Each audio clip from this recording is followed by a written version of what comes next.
나의 피난처 예수 의지해요. 나의 피난처 예수 의지해요. 나의 가는 길에 거센 바람 몰아쳐와도 나의 피난처 예수 의지해요. 나는 영원히 주님 사랑해요. 나는 영원히 주님 사랑해요. 세상 어떤 것도 나의 사랑 끊을 수 없네. 나는 영원히 주님 사랑해요. 아바 아버지 나를 사랑하시니 나의 모든 것 주께 드려요.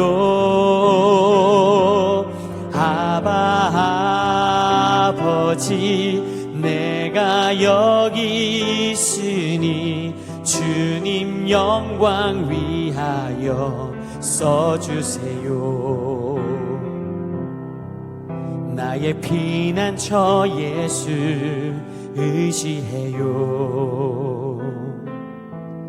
나의 피난처 예수 의지해요. 나의 가는 길에 거센 바람 몰아쳐와도 나의 피난처 예수 의지해요. 나는 영원히 주님 사랑해요. 나는 영원히 주님 사랑해요. 세상 어떤 것도 나의 사랑 끊을 수 없네. 나는 영원히 주님 사랑해요. 아바 아버지 나를 사랑하시니 나의 모든 것 주께 드려요. 아바 아버지 내가 여기 있으니 주님 영광 위하여 써주세요.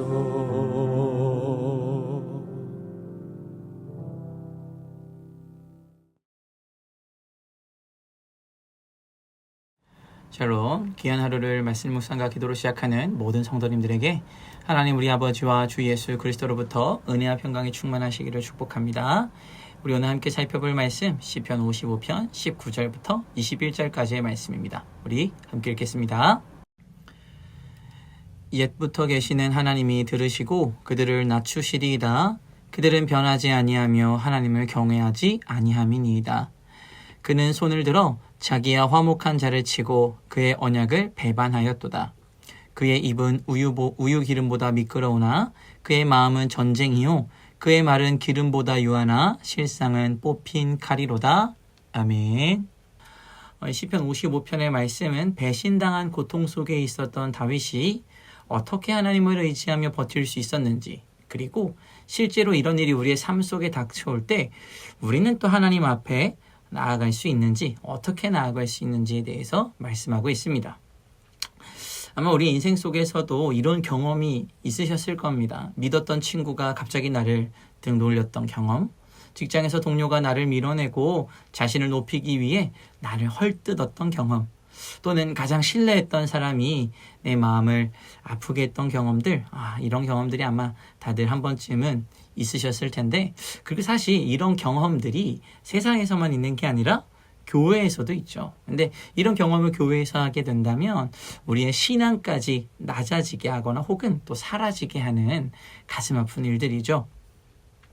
우리의 삶 속에 이런 일, 어려움들이 찾아올 때 그러면 우리는 하나님 앞에서 어떻게 해야 하는지, 그리고 하나님께서는 또 우리가 어떻게 살아가길 원하시는지, 또 하나님께서는 그러한 자들, 나를 힘들게 하고 나를 배신하게 하는 자들을 하나님께서 어떻게 보응하시는지, 우리가 그리스도인으로 어떻게 버티며 살아가야 하는지 확인하는 시간이 말씀을 통해서 이루어지기를 원합니다. 우리 19절의 말씀 같이 한번 읽어보겠습니다. 옛부터 계시는 하나님이 들으시고 그들을 낮추시리이다. 그들은 변하지 아니하며 하나님을 경외하지 아니함이니이다. 아멘. 자, 이 시편 55편에서 다윗의 지속적인 태도는 하나님에 대한 신뢰입니다. 그리고 그 신뢰의 태도가 가장 잘 드러나는 구절이 방금 읽은 19절의 말씀인데요. 다윗의 신뢰는 이 옛부터 계시는 하나님을 신뢰하면서 시작되었습니다. 다윗의 인생을 쭉 살펴보면 그의 인생에는 평탄함이 없었습니다. 하나님의 이름으로 골리앗과 맞선 그 순간부터 압살롬이 반역을 일으켜서 예루살렘 궁에서 쫓겨난 지금에까지 다윗의 인생에는 평탄함이라고는 찾아볼 수 없었습니다. 어쩌면 자신의 삶에서 하나님께서 일하지 않고 계시다라고 생각할 만한 순간들도 참 많았을 겁니다. 그러나 그럼에도 불구하고 그가 여전히 하나님을 의지하는 이유가 무엇이었습니까? 옛부터 계시는 하나님이었습니다. 이 다윗에게 있어서 옛부터 계시는 하나님이란 아브라함의 하나님, 이삭의 하나님, 야곱의 하나님입니다. 자신의 선조들의 삶을 통해서 이루어 가시는 하나님의 언약과 약속의 성취를 다윗은 굳건히 믿고 있었습니다. 그리고 그 하나님께서 자신의 기도의 소리를 들으시고 응답하신다라는 사실을 믿고 있었던 것이죠. 그렇다면 이 다윗과 반대에 있는 사람들은 어떤 사람들입니까? 아마 압살롬과 아히도벨이 그런 사람들일 수 있는데요. 오늘 말씀에서 하나님은 그런 자들을 향해서 무엇이라고 말씀하십니까? 변하지 않는 사람들, 하나님을 경외하지 않는 사람들이다라고 말씀하십니다. 자, 그러면 변하지 않는 사람들은 어떤 사람들입니까? 변하지 않는 사람들은 악한 길에서 돌아오지 않는 사람들입니다. 시편 1편에 복 있는 사람의 기준에 대해서 하나님께서 말씀하시는데, 복 있는 사람의 기준은 악한 자리를 떠나는 사람이 복 있는 사람입니다. 그런데 여기서 변하지 않는 사람들이라는 것은 무엇입니까? 악한 자리에 여전히 남아있는 사람들이라는 겁니다.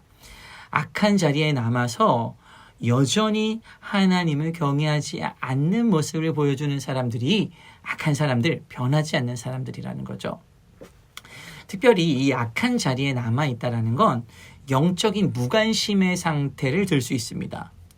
이 현대사회를 살아가는 우리에게도 이 영적인 무관심의 상태가 참 큰 문제입니다. 세속적인 성공과 쾌락을 추구하기도 하고, 또 영적인 문제에는 전혀 무관심한 태도를 보여줍니다. 어떤 사람들은 신자라고 말하지만 정작 신자의 생활을 하면서 살아가진 않습니다. 어떤 사람들은 하나님의 말씀을 듣는다고 하지만 말씀대로는 살아가지 않습니다. 외적으로는 신앙의 모습을 띠고 있지만 실제로는 그렇게 살지 않는 사람들, 이것이 영적인 무관심이 있는 사람들, 악한 자리를 떠나지 않는 사람들, 하나님에게 있어서 변하지 않는 사람들이 이런 사람들인 것이죠. 야고보서는 이러한 영적인 무관심의 상태에 대해서 이렇게 표현하고 있습니다. 우리 야고보서 4장 4절의 말씀 같이 한번 읽어보겠습니다. 가늠한 여인들아, 세상과 벗된 것이 하나님과 원수됨을 알지 못하느냐? 그런즉 누구든지 세상과 벗이 되고자 하는 자는 스스로 하나님과 원수되는 것이니라. 아멘. 자, 이렇게 세상에 벗이 되어 영적인 무관심의 상태로 살아가는 사람들, 이런 사람들은 스스로 하나님의 원수된 자리로 내려가는 사람들입니다. 즉, 악한 자리를 떠나지 않고 변하지 않는 자들이다 라고 말씀하시는 것이죠. 자, 그러면 하나님을 경외하지 않는 사람들은 어떤 사람들입니까? 우리 로마서 3장 18절 말씀 같이 한번 읽어보겠습니다. 그들의 눈앞에 하나님을 두려워함이 없느니라 함과 같으니라. 아멘. 자, 하나님 앞에, 눈앞에 있음에도 하나님에 대한 두려움이 없습니다. 이는 영적으로 굉장히 무지한 상태입니다. 구약에서 하나님이 눈앞에 있다라는 건 죽음을 의미합니다. 곧 내가 죽겠구나 라는 것을 의미하는데, 하나님이 눈앞에 있음에도 죽음에 대한 공포조차 없는 것이죠. 바로 영적인 무지의 상태를 말합니다. 이렇게 하나님을 두려워하지 않고 자신의 길을 고집하며 악행을 저지르고 악한 자리에서 떠나지 않는 사람들, 그런 사람들에게 임하는 하나님의 심판이 있다는 것이죠. 다윗은 옛부터 계시는 하나님을 온전히 신뢰했습니다. 그런데 하나님을 무시하고 하나님을 경외하지 않고 하나님의 일하심을 기대하지 않는 사람들, 그런 사람들을 향해서 하나님께서 하시는 보응이 있습니다. 그게 무엇입니까? 그들을 낮추시는 것입니다. 다윗은 옛부터 계신 하나님을 온전히 신뢰했습니다. 하나님께서 자신의 선조들에게 하신 믿음의 사건들을 신뢰했고 자신을 통해 이루어 가실 일들을 온전히 신뢰했습니다. 그리하여 악한 자들의 번영이 어떠하든지 상관하지 않고 온전히 하나님을 신뢰하였습니다. 하나님이 그들의 변하지 않음과 하나님을 경외하지 않음과 영적인 무지의 상태에 있는 모습을 보시고 마침내 그들을 낮추겠다고 선언하시는 하나님의 그 약속을 다윗은 신뢰하고 있는 것입니다. 사랑하는 귀한 식구들, 지금 나는 어느 자리에 있습니까? 옛부터 계신 하나님, 아브라함의 하나님, 이삭의 하나님, 야곱의 하나님이 나의 하나님이 되시어 내 삶 속에 일하고 계심을 기대하는 자리에 계십니까?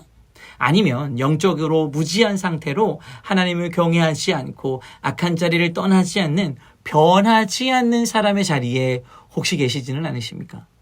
우리 오늘 본문의 말씀 다시 한 번 더 읽어보겠습니다. 옛부터 계시는 하나님이 들으시고 그들을 낮추시리이다. 그들은 변하지 아니하며 하나님을 경외하지 아니함이니이다. 아멘. 우리 사랑하는 귀한 식구들, 우리의 영적인 상태가 하나님 앞에서 무지하거나 악한 자리에 계속 머물러 있는 상태가 아니기를 간절히 소망합니다. 하나님을 경외하지 않는 자의 모습으로 우리가 있지 않기를 정말로 소망합니다. 우리의 영적인 무지가 계속되면 우리가 하나님을 경외하지 않고 있다는 사실조차 모르게 될 것입니다. 그러다 보면 우리의 인생은 어느샌가 세속적인 가치에 집중하는 인생을 살아가게 될지도 모릅니다. 물질적인 보상이 삶에서 가장 중요한 가치가 되는 인생이 될지도 모릅니다. 사랑하는 우리 귀한 식구들, 우리의 삶에서 가장 중요한 가치가 무엇인지를 지속적으로 점검해야 합니다. 악한 자리에서 떠나야 합니다. 말씀 묵상과 기도를 통해서 영적인 무지의 상태에서 벗어나야 합니다. 그리하여 우리가 하나님을 경외하며 예수를 만나 변화된 인생을 살아가는 복되고 아름다운 그리스도인들로 살아가야 합니다. 오늘 아침 이 아름다운 은혜의 복이 우리 모두에게 임하기를 간절히 소망합니다. 아멘. 우리 함께 기도하겠습니다. 사랑과 은혜가 충만하신 하나님 아버지 감사합니다. 오늘도 주님의 말씀을 통해서 우리의 신앙을 돌아보고 또 주님을 더욱 깊이 신뢰할 수 있는 시간을 갖게 하시니 감사합니다. 주님께서 항상 우리를 돌보고 계시며 우리의 기도를 들으시는 분임을 기억하게 하시고 그 기억을 통하여 주님께 우리가 항상 감사할 수 있는 복되고 귀한 성도들 될 수 있게 하여 주시옵소서. 어려움과 배신 가운데에서도 주님을 신뢰하며 나아갔던 다윗처럼 우리의 믿음의 선조들처럼 우리도 주님의 말씀을 붙잡고 살아가는 믿음의 후손들 될 수 있게 하여 주시옵소서. 그러나 주님, 우리의 삶 속에서 주님의 말씀대로 살지 못했던 순간들 있었습니다. 영적인 무지와 무관심으로 인해서 하나님을 경외하지 못했던 우리의 모습 용서하여 주시옵소서. 세속적인 가치에 치우쳐 주님의 말씀을 소홀히 여겼던 우리의 죄를 용서하여 주시옵소서. 우리를 불쌍히 여겨주셔서 주님의 은혜로 우리를 새롭게 하시며 말씀 앞에 겸손히 서서 우리의 죄를 깨닫게 하여 주시옵소서. 그리하여 우리가 다시 주님께 돌아가는 인생들 되기를 소망합니다. 하나님, 우리가 주의 말씀을 우리의 삶의 중심에 두게 하시며 악한 자리에 떠나 복 있는 사람의 길을 걷게 하시고 말씀과 기도로 주님과 친밀한 삶을 유지하며 살아갈 수 있게 하여 주시옵소서. 영적인 무지의 상태에서 벗어나서 하나님의 뜻을 분별하게 하시며 주님의 말씀을 삶의 최우선 가치로 삼아 살아가는 하나님의 복되고 충성된 종들 될 수 있도록 주님 함께하여 주시옵소서. 감사드리며 예수 그리스도의 이름으로 기도합니다. 아멘. 우리 이 시간 함께 기도할 도구기도 제목은 청소년부를 위해서 기도하겠습니다. 우리 첫 번째로 청소년부를 섬기는 분들을 위해서 기도하실 때 섬기는 교역자와 부장, 교사들에게 성령의 힘과 은혜를 주셔서 사명감을 가지고 충성스럽게 섬기고 헌신하는데 어려움이 없게 하시고 또 목사님의 지도를 따라 교사들이 마음을 하나로 모아 동역하며 다음 세대를 향한 소망을 가지고 충성할 수 있도록 우리가 함께 기도하겠습니다. 두 번째로 우리 청소년부 학생들을 위하여 기도하실 때 학생들이 하나님의 자녀로서 가정과 학교, 친구들과의 관계 속에서 그리스도의 향기가 되고 소금과 빛으로서 경건의 능력을 발휘하고 또 자신을 이 땅에 보내신 하나님의 뜻을 발견하고 그 뜻을 이루어드리는 복된 삶을 기대하며 또 소망 가운데 꿈을 키우고 비전 가운데 성장할 수 있는 우리 청소년부 학생들 될 수 있도록 우리가 함께 기도하겠습니다. 이 시간 마지막으로 교회를 위하여 기도하실 때 육신의 질병으로 치료 중에 있는 식구들과 생활에 어려움을 겪고 있는 식구들과 군 복무 중인 형제들과 타 지역에서 머물고 있는 교회 식구들과 학업 중에 있는 청년들을 위해 기도하시고 각자 기도 제목 가지고 함께 기도하도록 하겠습니다. 우리 함께 기도하겠습니다.